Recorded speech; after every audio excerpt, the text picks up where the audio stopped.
with throwing nasty pitches, you struggle with striking some guys out. Well, today, I'm going to show you exactly how you can get better and do that.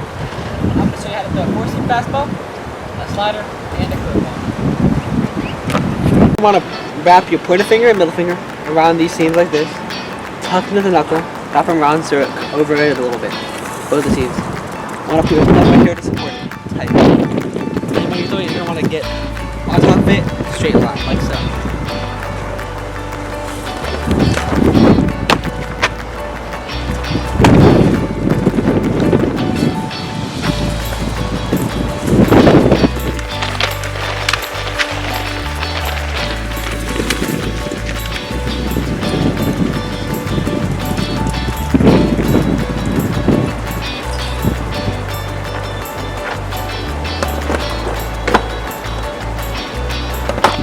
Here's how you want to grip and throw a slider. Now place your middle and pointer finger, tuck them in like this. Line them up with the seams. Like perfectly lined. Thumb under the support. Not in your palm, but like supporting it right under here. Like in your fingertips. And when you go to the top, you're going to want to like flick the wrist a little bit right here so it can go on the slide action down like that. Like so.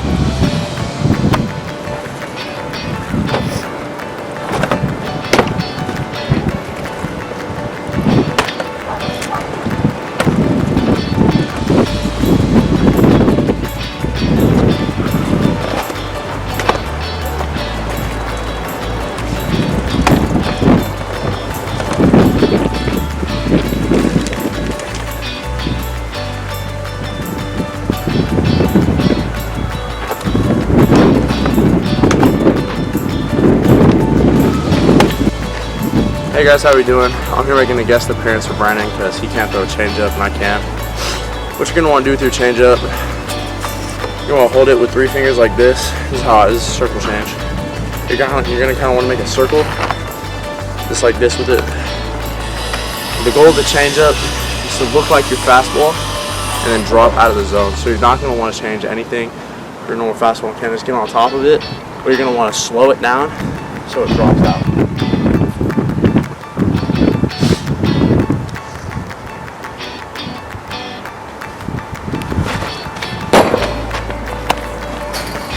All right, Brandon.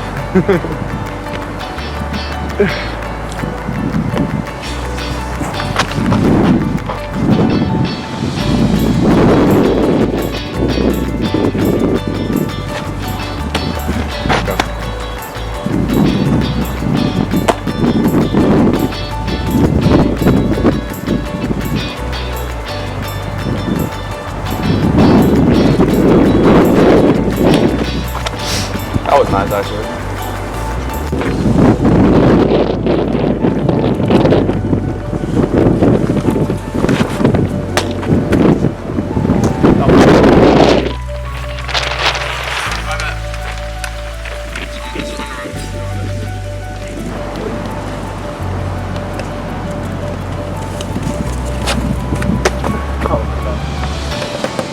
Now, there's a lot of different ways you can throw a curveball.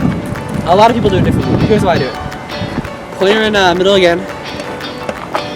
Wrap it around this lace right here. It seems like kind of on the edge. It's gonna feel weird, but you know, you try to edge it so you're good. Then you're gonna put your thumb tucked right here, but not like a lot of grip, just like so.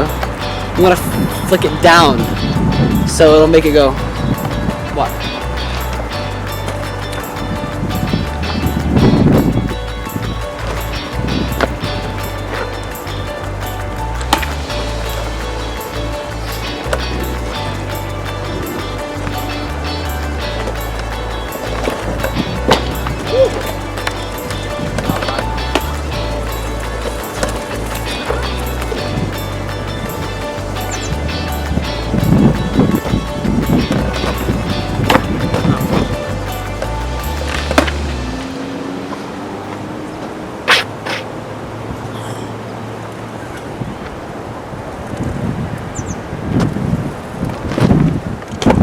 You can do it. That's how you can strike some guys out with these new good pitches. Special shout out and thank you to my guy Rowan Vogel, helped out with the catching and the changeup. And also shout out to my cameraman Oliver Sterling behind the camera. He did good. Thank you. I'll see y'all next time.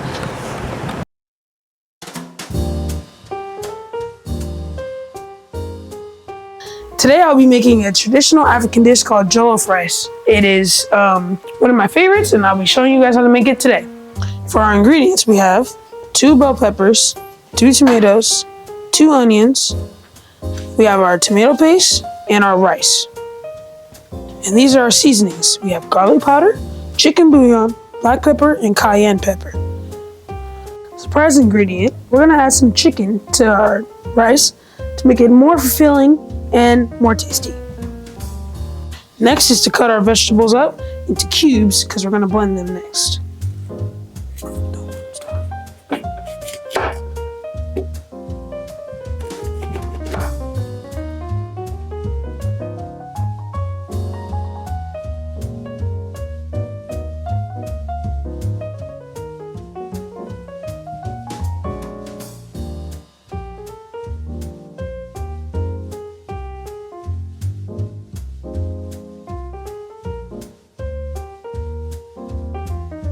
This is the end of our cut vegetables and fruits. And then next we're going to blend them. The next step is to blend up all of our ingredients inside of a blender.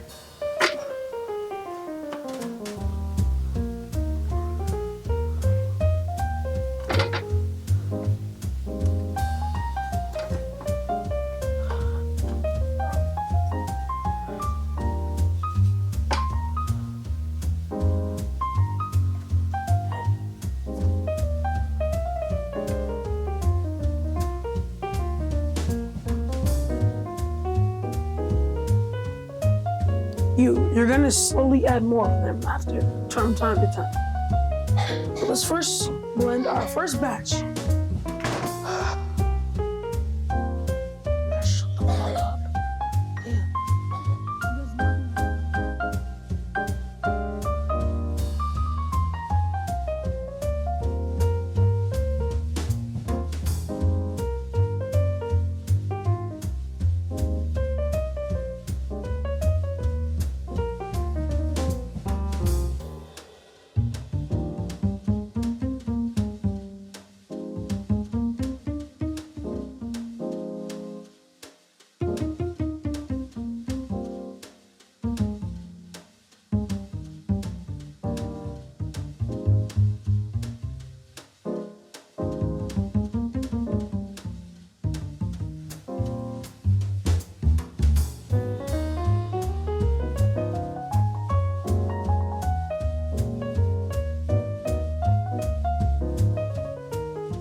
This is our final product of the puree.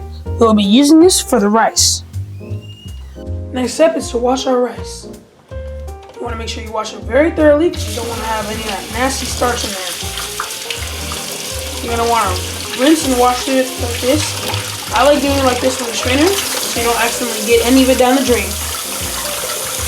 We're now going to add our mixture into our pot of oil. Not too much oil though. Not a lot, not too little.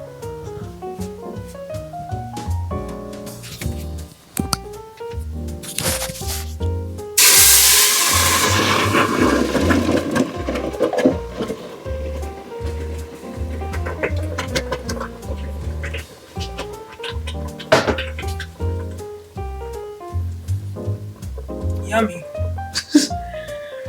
A little chaotic, but it's okay. Now we add our tomato paste. This gives it its iconic red color.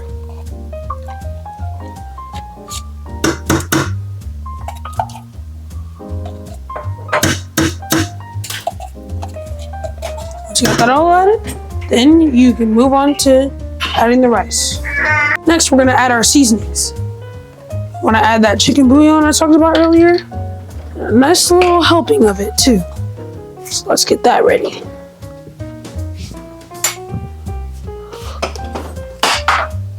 That better be. Shut up! Oh my God. Thank God I can edit stuff out. No, yeah, you didn't hear me press the button. I started talking like I'm talking on the video. Add your cayenne pepper. Nice amount. Onion powder.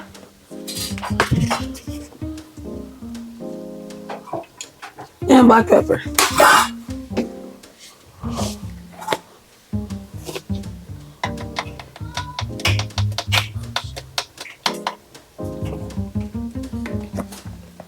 That's it. Alright, once all your mixture is done getting all that tomato paste mixed in, you want to add your rice. Now, this is where the actual fun part kind of comes in, because the rice will be cooked with the mixture you made.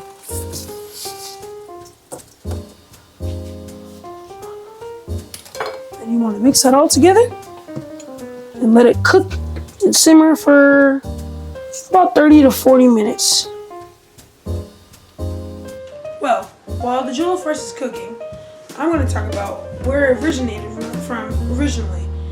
It originated in the Segambian region, which is mostly a regional part of West Africa, such as Nigeria, Ghana, and other places like that.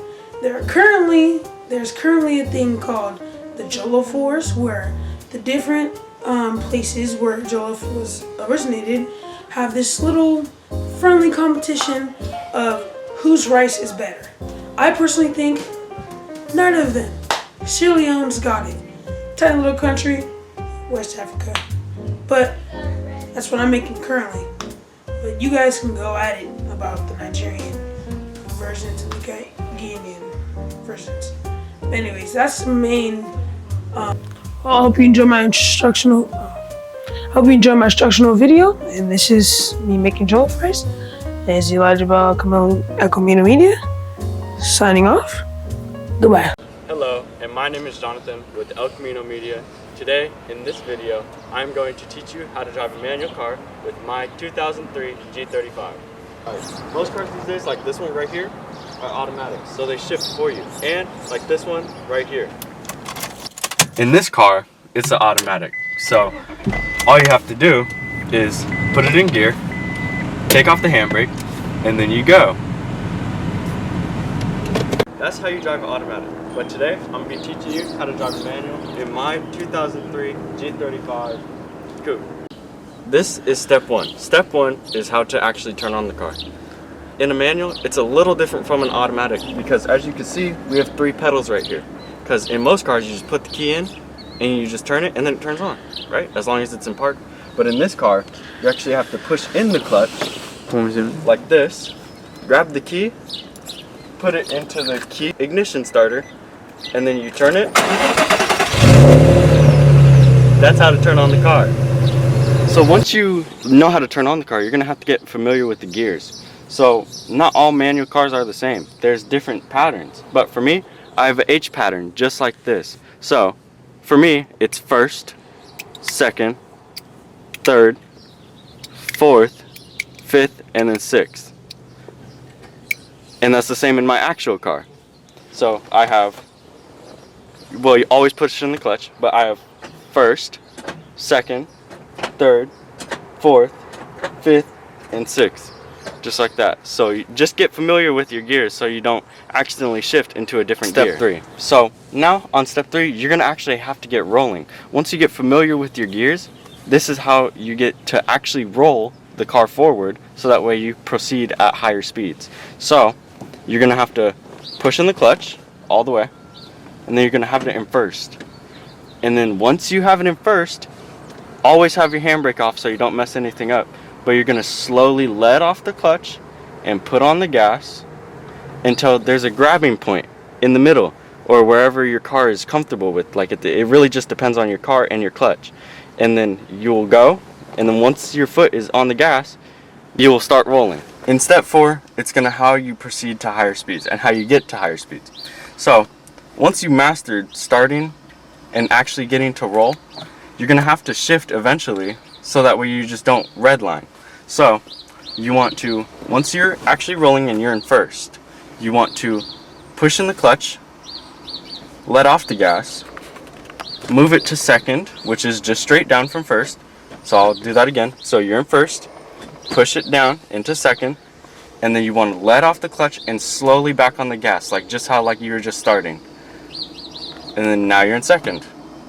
So now that you know that you're in higher speeds and that you're on the road, this step, I'm going to teach you actually how to slow down. It's really simple. Let's say you're in second. You're coming up to a red light. You need to slow down. You just put it in neutral, which is the very middle, let it go, and then push on your brake. And then you're all good. This is the end of the video. This is the most simple way that you can actually drive a manual car. Now, the really hardest part about it is actually finding a manual car now that they're super rare. But that was it for today. This is Jonathan with El Camino Media signing off. I'm so excited for you guys to come over. I have all the games ready and...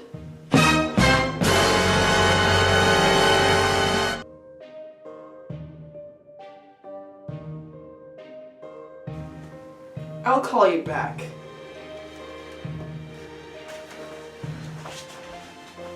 I need to clean up my room, but this will take too long. They'll be gone by the time I've finished.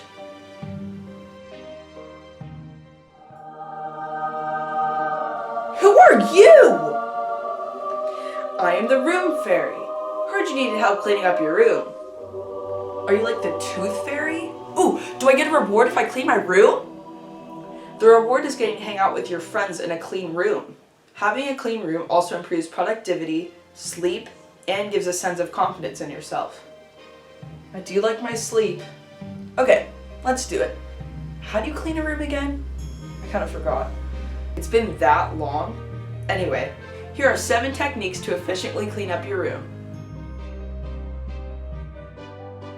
First thing you should do when cleaning your room is make your bed. The bed is what makes up the most space in your room, so it makes a big difference when it's tidy and clean.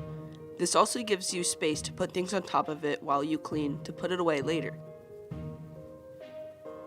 The second technique is cleaning up small items, like trash and crumbs. This helps with only having big obstacles to face without smaller objects and items in your way.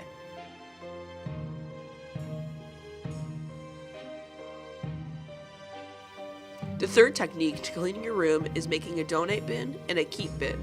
This not only helps you not put items away that you don't want anymore in the back of a closet, but also helps making your room feel less congested and stopping you from putting it away over and over again. The fourth technique is to listen to music while you clean.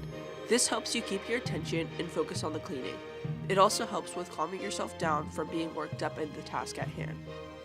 This is taking too long. Never gonna get this done. We've only been doing this for 5 minutes, and look how clean your room's gotten. You can do this, keep going. The fifth technique is checking if your clothes that you're putting in your hamper are clean or dirty. When you have clothes on the floor, you never know what's clean or what's not just by looking at it. Instead of wasting laundry, separate the clean and dirty clothes. The sixth technique to cleaning your room is wiping tables and countertops with sanitation wipes. There's so much grime and dirt on those tabletops than you can imagine. Food residue can stick onto the countertop, so remember to wipe it more than once. 7. Put away dirty dishes and plates. This makes your room look miles better and reduces the risk of an ant or cockroach infestation.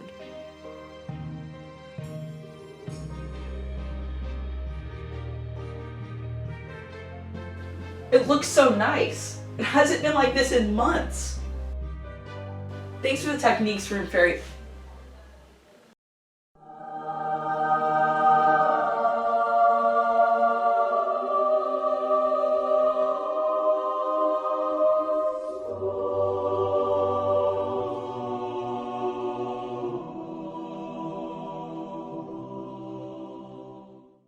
Alright guys, so look, this is, we're going to teach you how to lace, your shoelaces today if you want to lace them, like this, Or if you really don't want to lace them, you can just rock with these, you feel me? Like, look like, step out, you already know, step out looking fresh, already fresh and so clean, you know what I mean? Alright guys, so today we're going to be, learning how to, lace these loose lace. So, first off, you're going to want to take these shoelaces and put them down here at the bottom real quick, like this. Make sure they're straight and flat all the way around.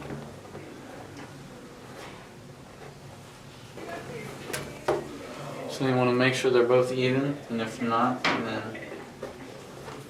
you have to do this a few times, but then you can finally start. See, like now these are both started. Now we're gonna go. So we're going to go outside first, make sure they're straight, then you're going to go inside to out, like this. And for the rest of these, you want to go all the way up and do it upon these, so you have to do it a few times like this. And then you flip it to the other side and do it like that.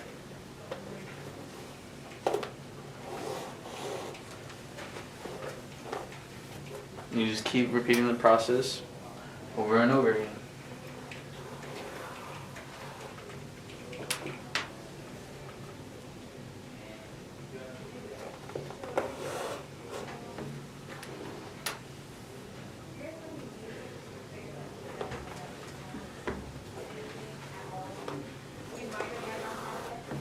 And now when you get to this part, if you want, personally I like to lace it in between the little tongues, so you're going to take the outside, you're going to put it in first, make sure it's straight and flat. And you're going to put it in here like this. The very bottom one. Same thing with this side. Stick it through like this. Make sure it's flat, straight. Because once it's like that, same thing with the bottom right here. Now if you want, personally, I like to have my laces stick out a little bit, so I stick it in the second one. Second from the top, and I have it sit out just a little bit like that. Same thing with this side, make sure they're straight.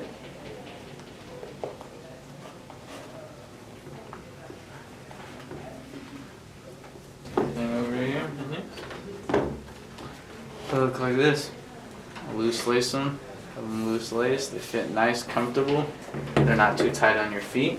If you don't like lacing your shoes, you can always rock with these, you feel me? These things are also comfortable, but yeah. You can have them either the long way to where they look like this, or you can have them a shorter way to where they have shorter ears and all that. So yeah, they're comfortable, easy to slide on and off. So yeah, overall, it's the best way to lace shoes.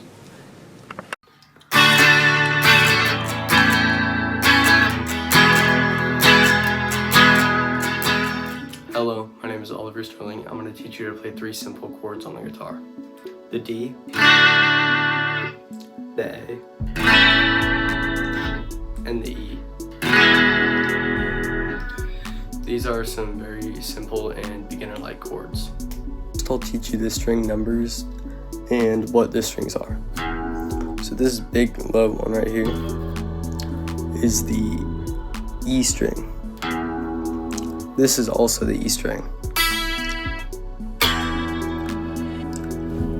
The next down is the A. After that is the D.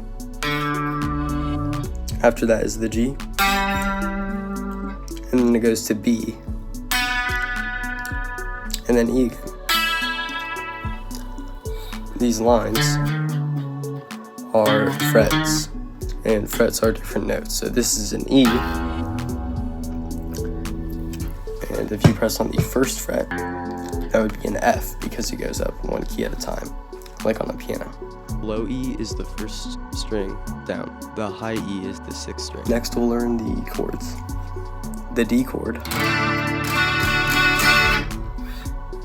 has your pointer and index finger on the second fret of the sixth string, is where your middle finger will go. Your pointer finger will go 2 strings above it, so there's an open space in the middle for your ring finger, like this, and you have to push on those strings.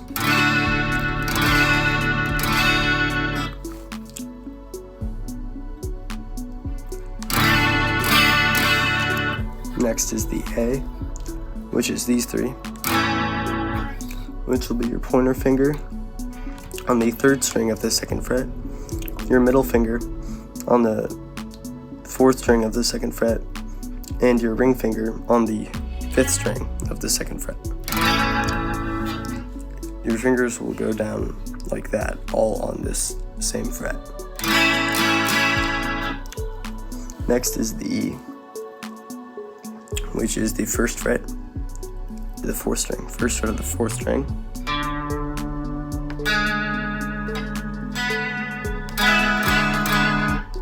Next, the 2 strings right here on the 2nd fret, the 3rd and 2nd string, will be used with your ring and ring and middle finger. Next you will learn this strumming. So playing a D, which is the three we learned, you can go back and rewatch. Hold your pick like that.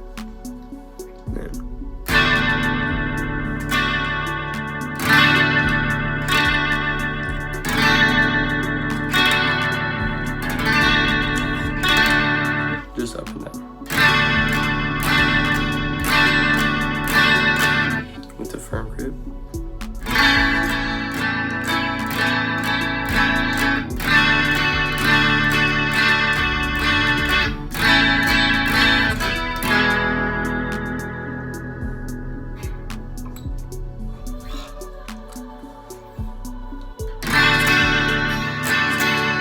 Then switch to an A from the D to an A to an E.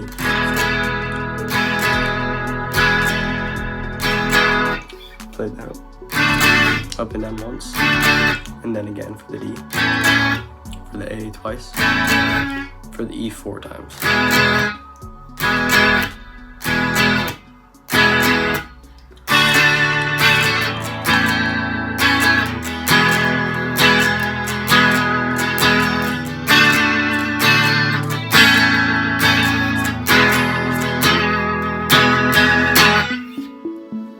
That's how you can play D, A, and E.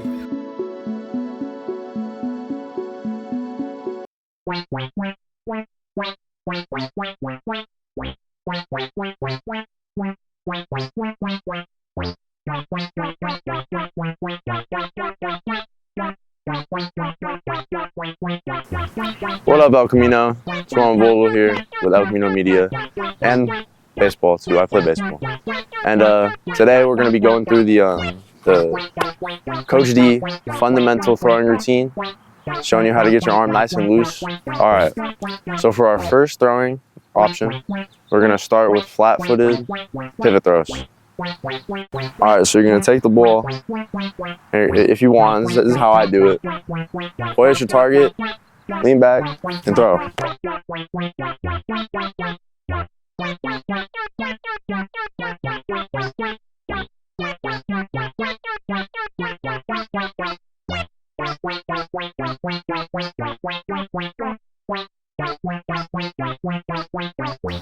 Alright, for our second motion, we're going to hit the back foot pivot throws. For your back foot pivot throws, you're going to want to stand not square to your target, Get some bends in the knee of your throwing leg. Get down and throw.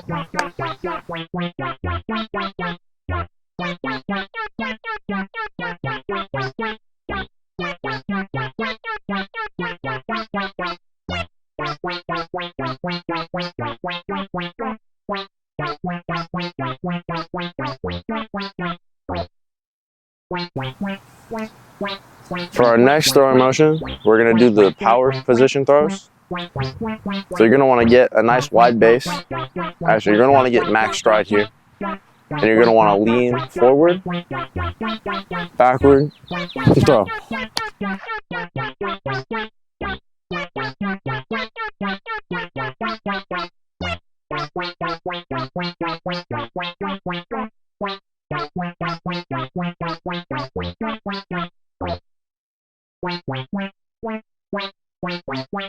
For our next throwing position, we're doing position throws. Now position throws is just like it sounds.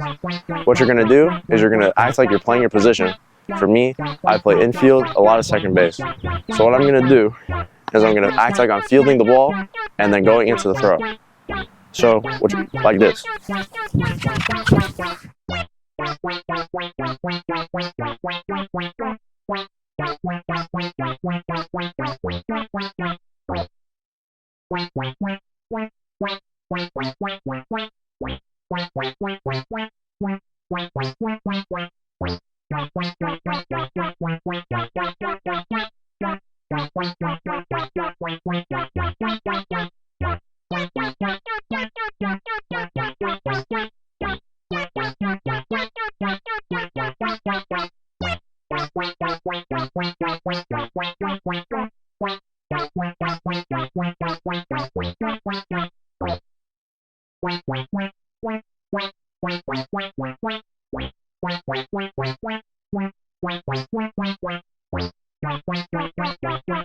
Alright, for our next throwing motion, we're going to just work shuffle throws. It's nice and easy. You want to put a lot of air on the ball and just get it to him. It doesn't have to be on the line. Alright, so basically, it's just going to be a nice and easy little shuffle throw.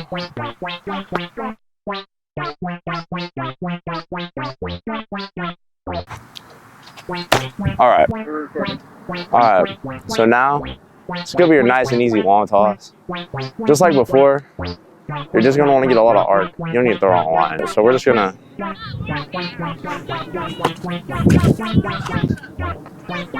Oh my God. I need to warm up better.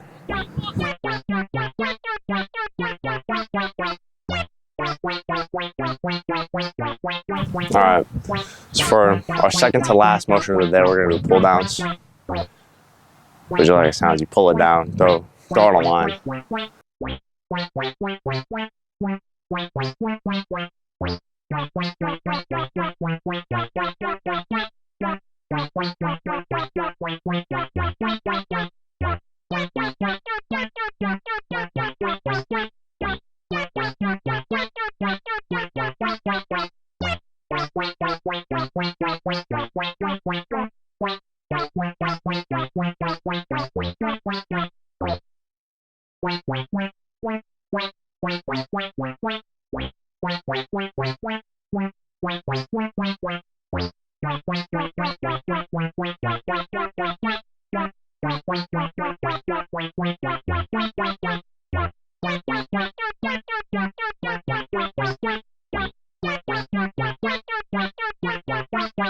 That's going to be all for today.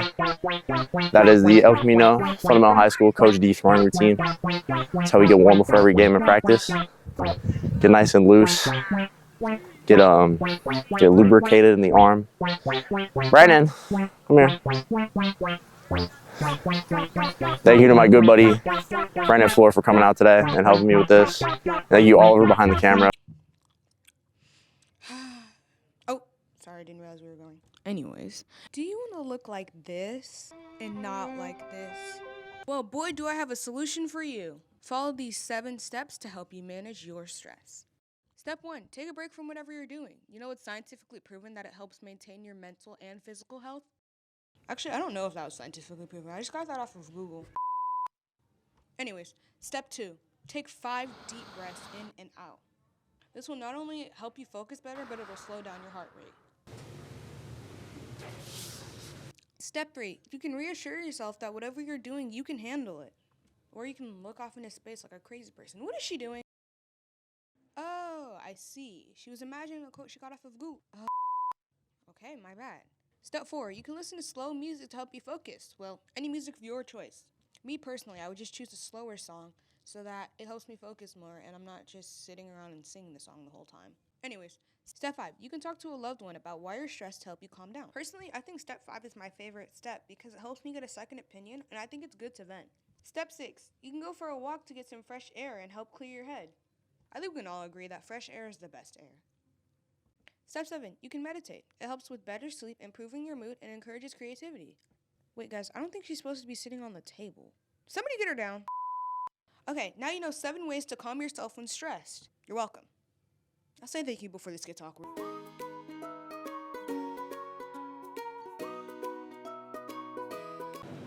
At El Camino High School, students can enroll in AVID, which prepares students for college and gets students to work hard. This is done through higher level classes and more resources to assess skills. AVID stands for Advancement via Individual Determination. AVID is focused on giving students a better chance and a better experience when they get to college. Students say this is done through the improvement of skills like asking better questions and getting help when you need it. Personally, AVID has helped me a lot asking questions, which is something that I've been struggling a lot all throughout my time in school. And thanks to AVID, now I'm able to ask more questions and actually understand in what parts I'm actually confused on. AVID also works on teamwork, as students work together to answer each other's questions and improve each other's skills on certain subjects. Students say working together as a group is integral to AVID. Like socially, I've grown a lot because I would usually just work alone or just not with anyone, but now I've learned how to work in groups. I've learned how to just work with people one-on-one, and it's helped me a lot. AVID's effort and work to pass students to college was worth it, as Mr. Vu talks about student successes after high school. If you're looking at the amount of kids that actually get into college compared to the rest of the school, AVID actually graduates a lot of kids that will go into college. Whether it's a JC or a military school, almost everyone will go somewhere rather than just not stop after high school. Overall, students have said many skills are improved through AVID, and it successfully gets students through high school and into colleges. Students say AVID is a great opportunity at building friendships and being more confident in your schoolwork. For more info on AVID and how to apply, go to elcamino.sanjuan.edu/academics/programs/AVID.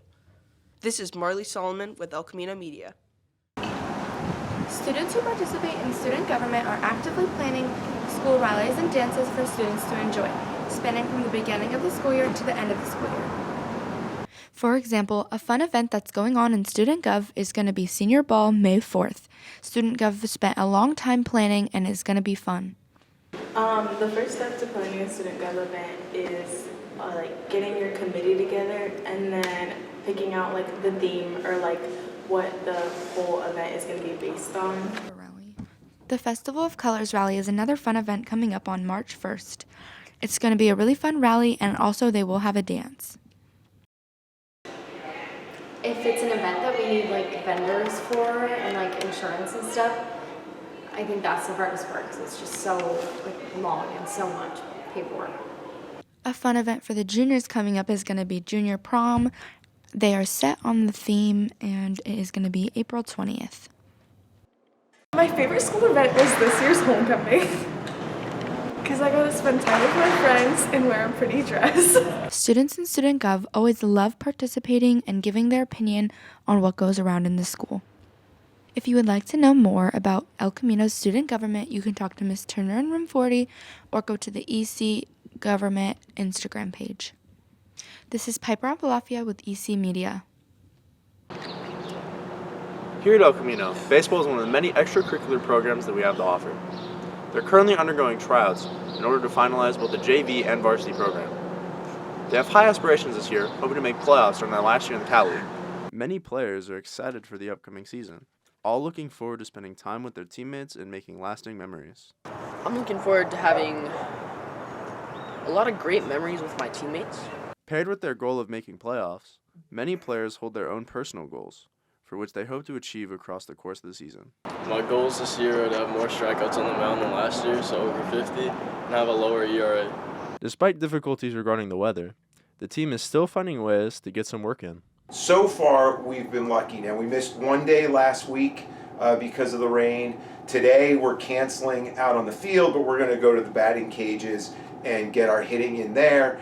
Overall, the baseball team is looking good and feeling confident, ready to make amazing memories and have a good season. So make sure to come check them out down at the Yo. This has been Rowan Vogel with El Camino Media, signing off. It's just one drink. Nothing will happen.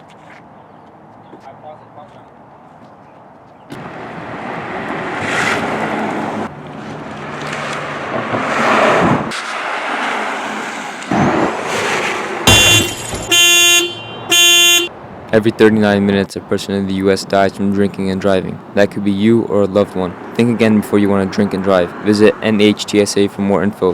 Dial 911 if you suspect someone drinking and driving to prevent a loss. Okay, bye, I'm leaving. Bye.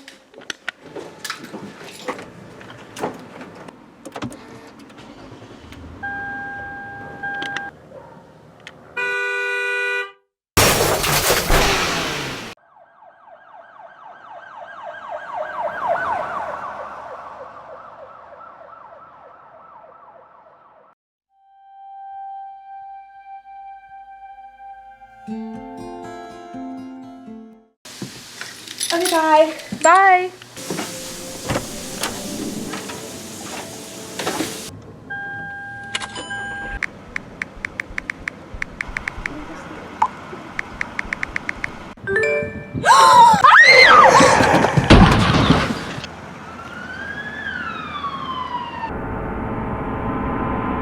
Okay, bye.